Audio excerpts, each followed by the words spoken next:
Dear students, welcome once again. आज का हमारा टॉपिक है डिजास्टर मैनेजमेंट। तो डियर फ्रेंड्स, सबसे पहले आपको ये मैं बताऊं कि व्हाट इज ए डिजास्टर।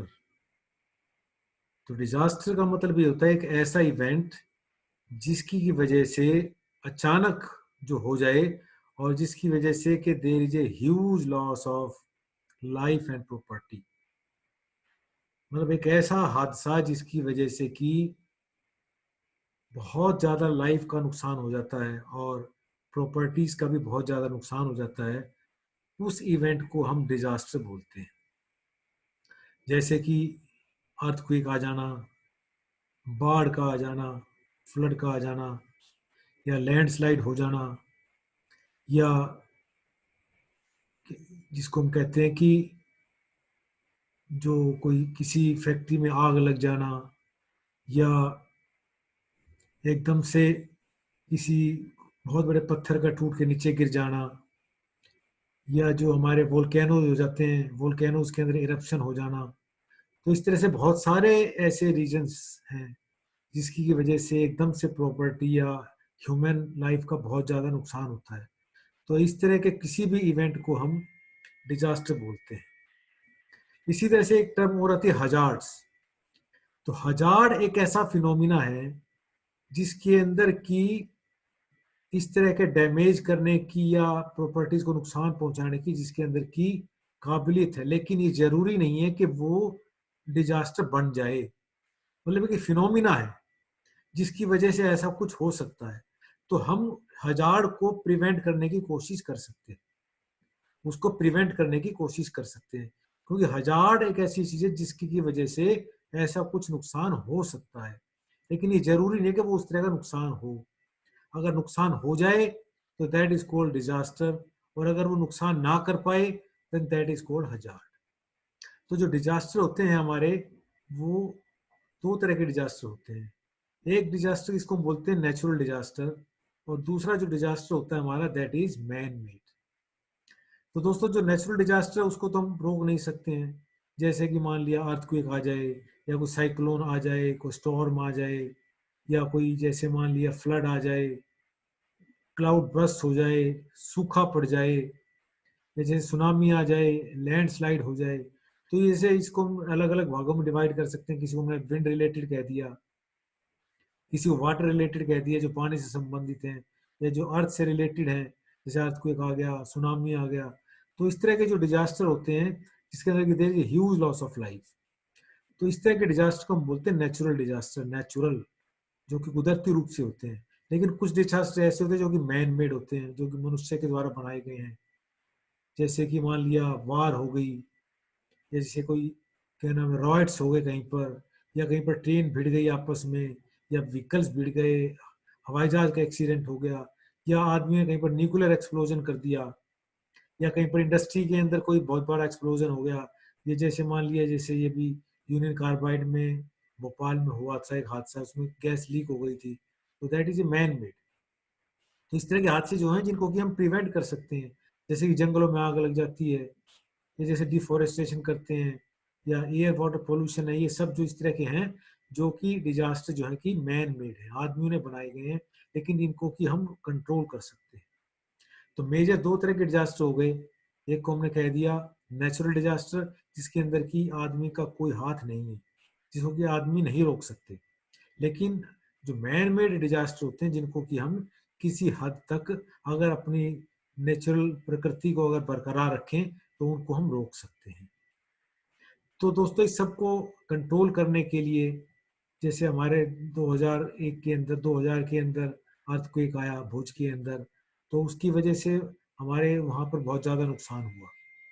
तो उसको उससे पहले भी गवर्नमेंट ने उसके लिए बहुत ज़्यादा एफर्ट किए, लेकिन उसको देखते हुए गवर्नमेंट ने बहुत ज़्यादा आगे फर्दर स्टेप्स लिए कि अभी किसी तरीके से इस तरह के जो अर्थक्वेक्स आते हैं तो उसकी वजह से जो नुकसान होता है उसको किसी हद तक कम किया जा सके। तो उसके लिए डिजास्टर मैनेजमेंट बनाया गया। तो डिजास्टर मैनेजमेंट का काम यही है कि डिजास्टर आने से पहले, डिजास्टर के दौरान, और डिजास्टर आने के बाद वो जो कुछ काम हम कर सकते हैं उसको किसी तरीके से किस तरीके से मैनेज किया जाए। तो उस सारी मैनेजमेंट को हम डिजास्टर मैनेजमेंट बोलते हैं।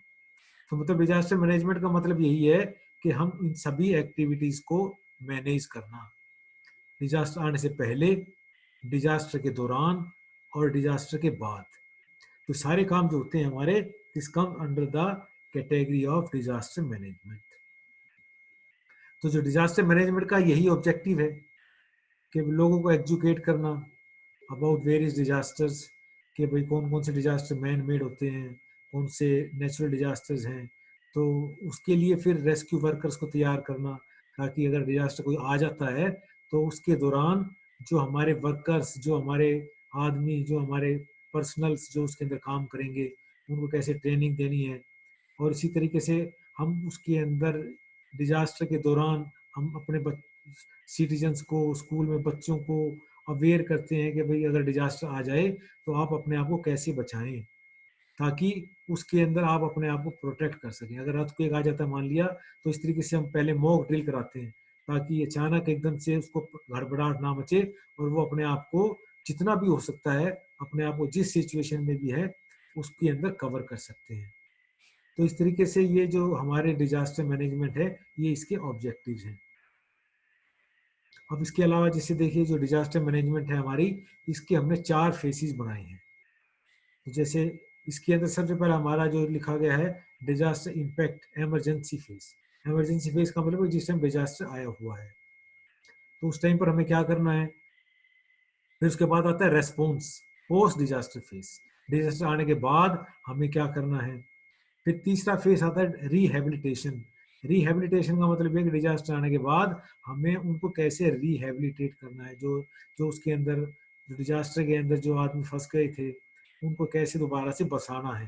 तो that comes under the category of disaster rehabilitation.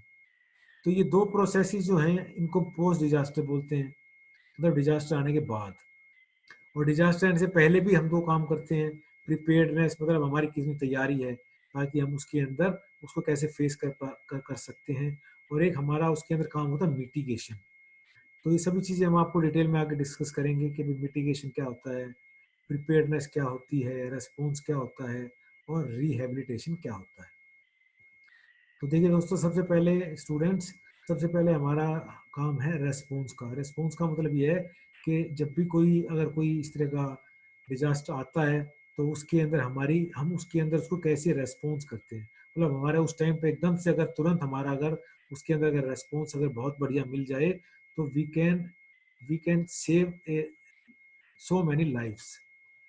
तो उसके अंदर हमारे पास जो भी हमारे एक्टिव्स हैं, पुलिस है, वॉलंटियर्स हैं, फायर फाइटर्स हैं, एनजीओज हैं, उनकी कितनी तैयारी है, उनको हम कितनी जल्दी से वहां पर साइट के ऊपर भेजते हैं, कितनी जल्दी हमारा रेस्पॉन्स होता है, कितना क्विक रेस्पॉन्स है। तो जितना जल्दी हमारा क्विक रेस्पॉन्स होगा, उतना ही हम उसके अंदर ज़्यादा लाइफ्स को बचा पाएंगे।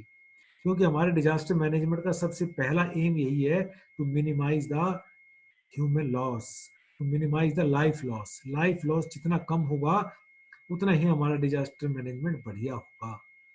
उसके बाद दूसरा फेस है रिकवरी का।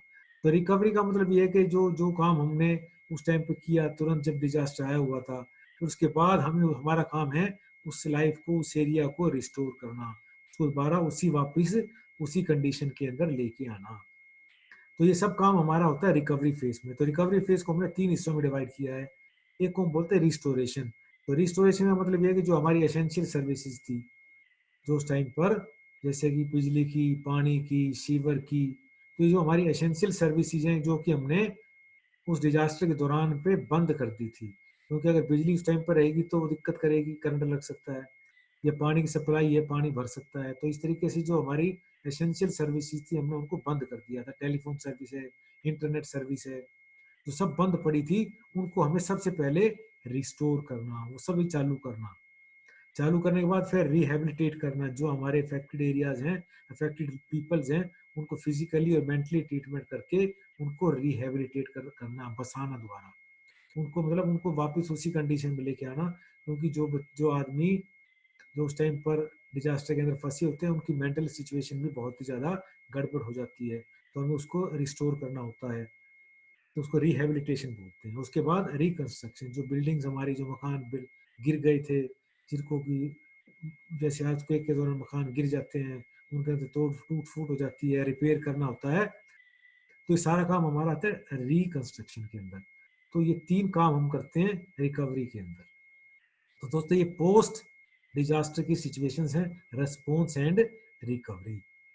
उसके बाद जैसे पहले मैंने आपको बताया था कि अब हमारे 2 काम डिजास्टर से पहले भी होते हैं। तो जो कि हम हमारा सारा साल चलते रहते हैं, जो तो क्योंकि हमें तो डिजास्टर का तो पता नहीं कि अभी डिजास्टर किस टाइम हो सकता है। तो ये जो काम है हमारे, ये सारा साल चलते रहते हैं, जिसको कि हम बोलते हैं मिटिगेशन। तो मिटिगेशन का मतलब ये है कि जो हमारी बिल्डिंग्स हैं, एग्जिस्टिंग बिल्डिंग्स हैं, हमें उनको अगर मान लिया भाई अगर वो अर्थक्वेक रेसिस्टेंट नहीं है, तो अगर हम उनको अगर अर्थक्वेक रेसिस्टेंट बनाएंगे, तो उसके दौरान क्या होगा, अर्थक्वेक के दौरान क्या होगा, उनके अंदर नुकसान कम होगा। तो ये जो काम है हमारा, it comes under the category of mitigation. इसको हम रेट्रोफिटिंग भी बोलते हैं। ये हम अर्थक्वेक के अंदर पढ़ते हैं, अर्थक्वेक ईआरबीसी के अंदर पढ़ते हैं कि भाई रेट्रोफिटिंग का मतलब क्या है। मतलब जो हमारी बिल्डिंग जो हैं which are not earthquake resistant, उनको अर्थक्वेक रेसिस्टेंट बनाना। और इसके अलावा फिर हम क्या करते हैं, लोगों को अवेयर करते हैं, उनकी अवेयरनेस लोगों के अंदर देते हैं, टेलीविजन के माध्यम से, टीवी के माध्यम से उनको ये बताना कि भाई आप अपने जो बिल्डिंग्स हैं उनको अर्थक्वेक रेसिस्टेंट कैसे बना सकते हैं, या अगर कोई नया कंस्ट्रक्शन कर रहे हैं तो उसके अंदर किन किन चीज़ों का ध्यान रखें ताकि हमारी बिल्डिंग्स अर्थक्वेक रेसिस्टेंट बन जाए। या उनको फिर अर्थक्वेक के दौरान आपको क्या क्या एक्टिविटीज़ करनी है, कैसे कैसे अपने आप को बचाना है, अगर आप घर के अंदर हैं, घर के बाहर हैं, कहाँ पर हैं, ताकि आप अपने आप को सेव कर पाएँ। तो ये सारा काम हमारा जो है, it comes under the category of mitigation. उसके बाद प्रिपेयर्डनेस, जो हमारी प्रिपेयर्डनेस कितनी है, हमारी कितनी तैयारी है, क्योंकि हमारे रेस्क्यू वर्कर्स हैं, उनकी तैयारी, उनको तैयार करना, जो हमारे जो बिल्कुल जो वर्कर्स होते हैं, जो कि हमने उनकी टीम बना रखी है, वो हमेशा एकदम से टेलीफोन करते ही तुरंत वो पहुंच जाएं उस साइट के ऊपर। उनकी इक्विपमेंट्स की तैयारी कैसी है, उनकी इक्विपमेंट्स की मेंटेनेंस कैसी है, वो ताकि एकदम से, क्योंकि अगर हमारे अगर इक्विपमेंट अगर मेंटेन नहीं होंगे तो उनको हम कैसे यूज कर पाएंगे। तो ये सब काम जो है हमारी प्रिपेयर्डनेस के अंडर आते हैं।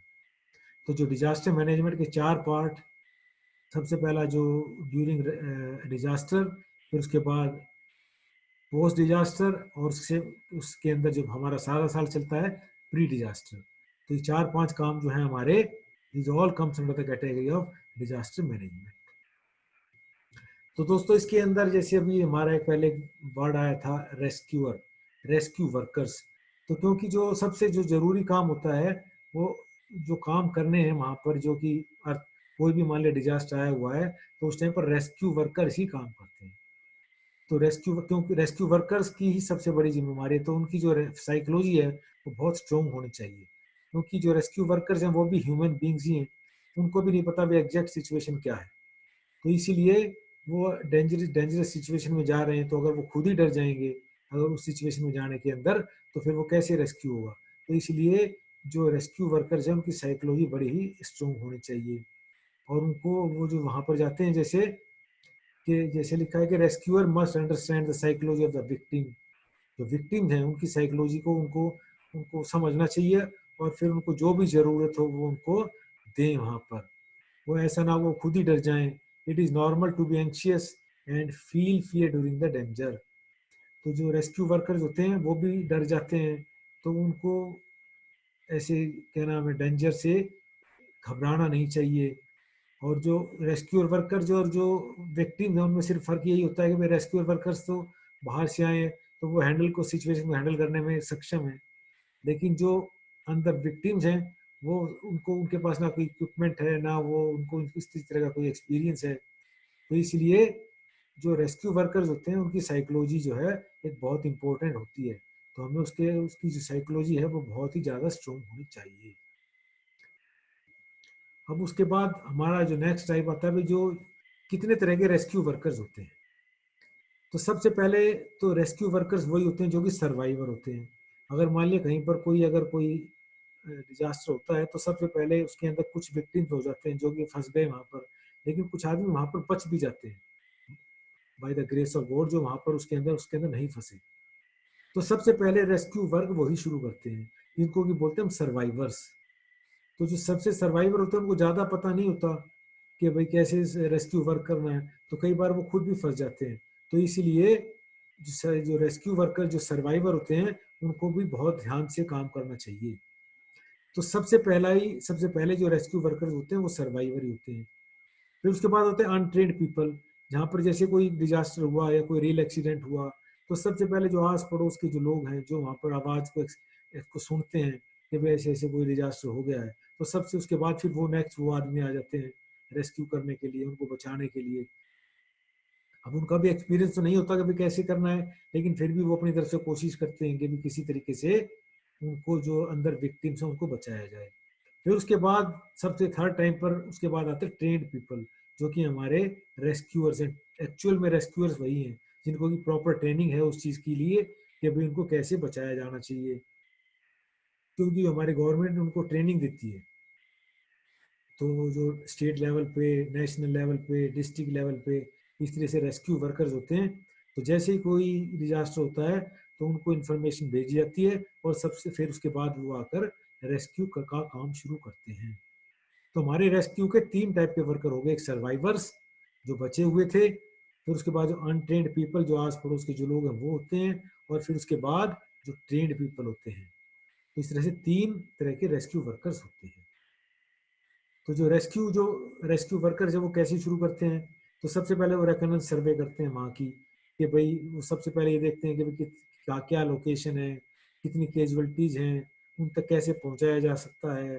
जो डेंजर कैजुअलिटीज है जैसे कहीं पर उनको बंद करना है, क्योंकि जैसे मान लो गैस लीक हो गई है, इलेक्ट्रिसिटी है, अनसेफ स्ट्रक्चर है, कंपोनेंट्स है, कौन कौन से वो सब चीज़ें, कितना डैमेज हुआ है, हमारे पास कौन कौन से सोर्सेज हैं। तो जो सबसे पहला जो रेस्क्यू स्टेज है रेस्क्यू करने का, वो होता है रेकोनेंस सर्वे, वहाँ की सर्वे करना।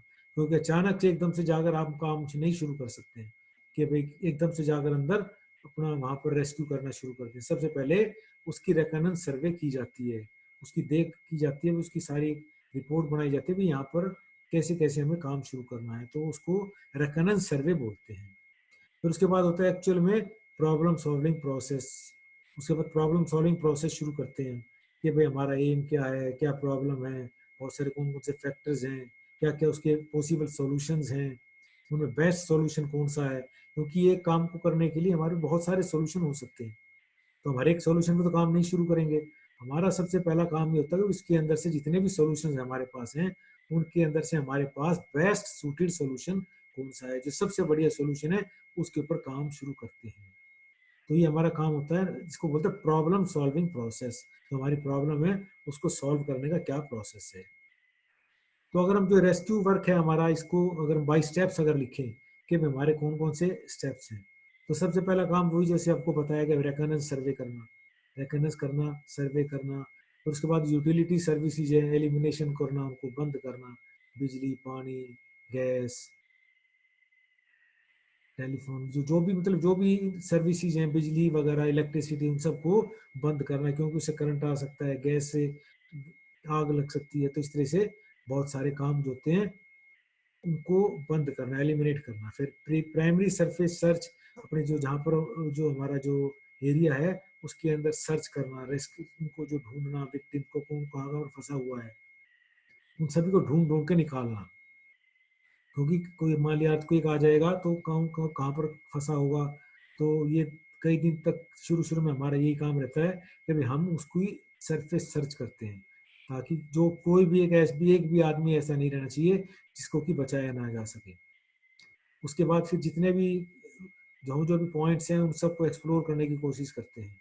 और फिर उसके बाद जब हम देखते हैं कि भाई अब इस टाइम इतने टाइम होने के बाद अब कोई भी इसके अंदर सर्वाइवर नहीं हो सकता है, जब सारी की सारी उम्मीद खत्म हो जाती है कि अब कोई भी सर्वाइवर नहीं है, तो फिर उसके बाद हमारा काम होता है डेब्री रिमूवल, मतलब जो मलबा है उसको हटाना। क्योंकि जब जब तक हम मलबा नहीं हटाते हैं, जब तक कि हमें ये उम्मीद रहती है कि भी इसके अंदर कोई भी आदमी फंसा हो सकता है, किसी भी आदमी के बचने की संभावना हो सकती है, जब तक हम डेब्रीज को रिमूव नहीं करते हैं। क्योंकि डेब्रीज रिमूव करेंगे तो स्ट्रक्चर हमारा एकदम से कोलैप्स भी हो सकता है और कोई बचा हुआ आदमी भी है उसकी डेथ हो सकती है।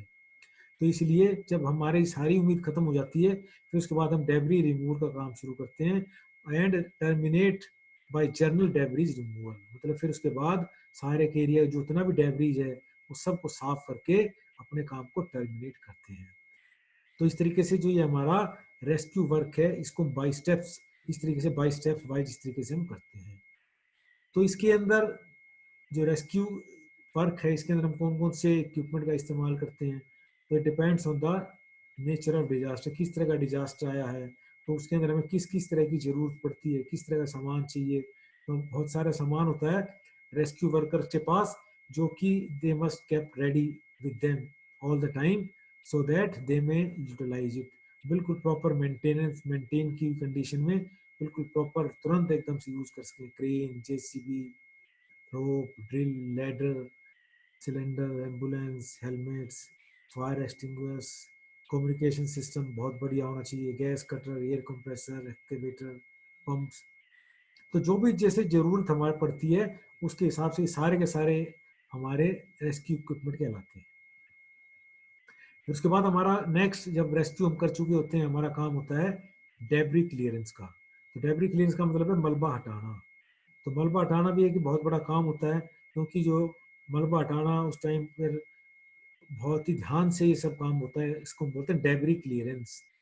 तो इसके अंदर जो मलबा हटाते हैं उनको ग्लव्स पहन के, गोगल्स लगा के, और कोई भी ऐसी नुकीली चीज़ का इस्तेमाल ना करें, ताकि मान लिया वो डेब्री क्लियरेंस कर रहे हैं तो एक एस्केप पाथ भी उनको पता होना चाहिए कि भैया कहीं मान लिया अगर वो खुद डेब्री क्लियरेंस करते हुए खुद अंदर फंस जाएं तो कैसे एकदम से बाहर निकलेंगे, और वो जो कौन सी हैवी इक्विपमेंट का इस्तेमाल करना है, और वो अगर मान लिया कोई कैजुअलिटी है उसके नज़दीक से कैसे डेब्री क्लियरेंस करनी है।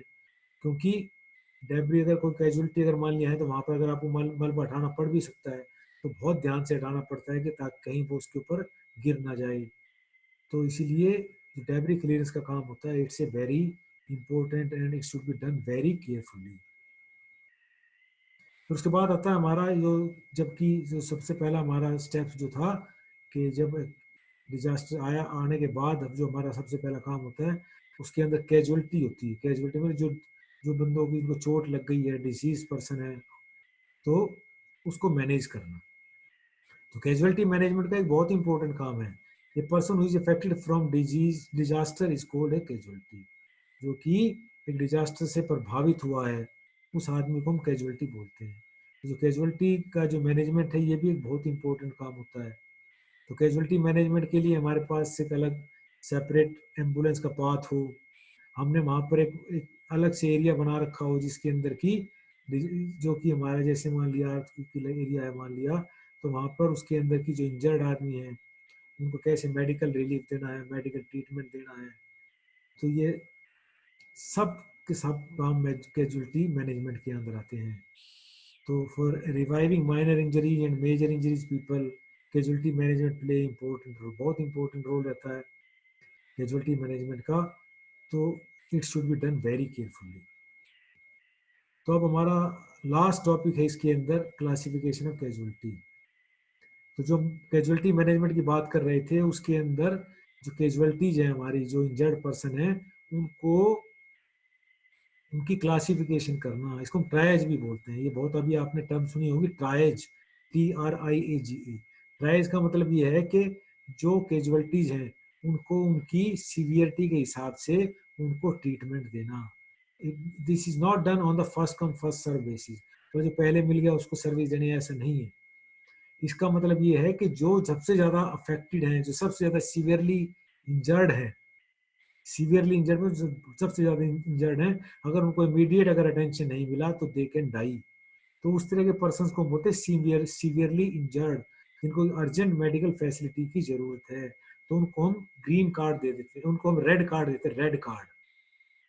सबसे पहला जो हमें जो ऐसा मिलता है जिसको कि सीवियरली इंजर्ड है, उनको एक रेड कार्ड देते हैं ताकि उनको तुरंत से मेडिकल हेल्प मिले।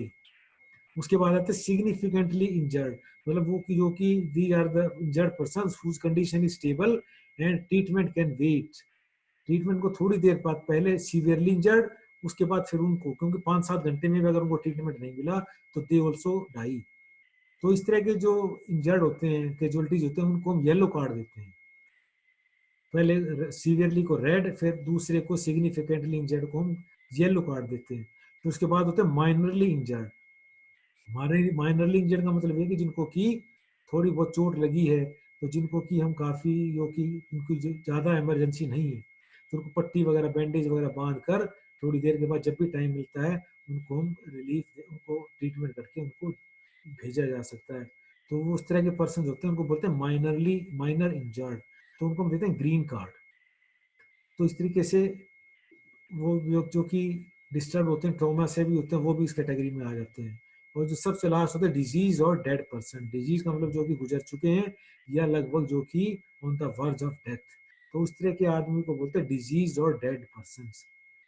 तो उस तरह के आदमियों को हम ब्लैक कार्ड देते हैं, येलो ब्लैक कार्ड। तो मतलब ये है कि जो इस तरह के आदमी जो कि डेड हो चुके हैं या जो कि नियरली टू डेथ है, तो इस तरीके से हम उनकी जो कैजुअलिटीज होती है, इस तरीके से इनको हम मैनेज करते हैं। तो this is called classification of injury. तो दोस्तों, आज हमने इसके बारे में पढ़ा, डिजास्टर मैनेजमेंट के बारे में। तो हमारा जो बेसिकली जो डिजास्टर मैनेजमेंट का जो आज का फोकस था, that was related to the earthquake. अगर कहीं पर अर्थक्वेक आता है तो उससे रिलेटेड ही हमने इसके अंदर आज जो भी आपको बातें बताई हैं डिजास्टर मैनेजमेंट के बारे में, हमारा मेन फोकस उसी के बारे में था। तो दोस्तों, मुझे उम्मीद है आपको ये आपको सारी बातें बताई गई, ये आपको समझ में आई होंगी और आपको ये वीडियो अच्छी लगी होगी। तो मैं आपसे उम्मीद करता हूँ कि भाई आप इस वीडियो को ज़्यादा से ज़्यादा लाइक करें और उसको फॉलो करें और इसको ज़्यादा से ज़्यादा सब्सक्राइब करें, ताकि और भी आपके जो मित्र हैं वो देख सकें। और हम इसी तरह से और आगे फ्यूचर में और अच्छी अच्छी वीडियोस डिफरेंट टॉपिक्स पर लाते रहेंगे। और मुझे उम्मीद है कि आपको ये वीडियो पसंद आई होगी। तो थैंक यू फॉर वॉचिंग।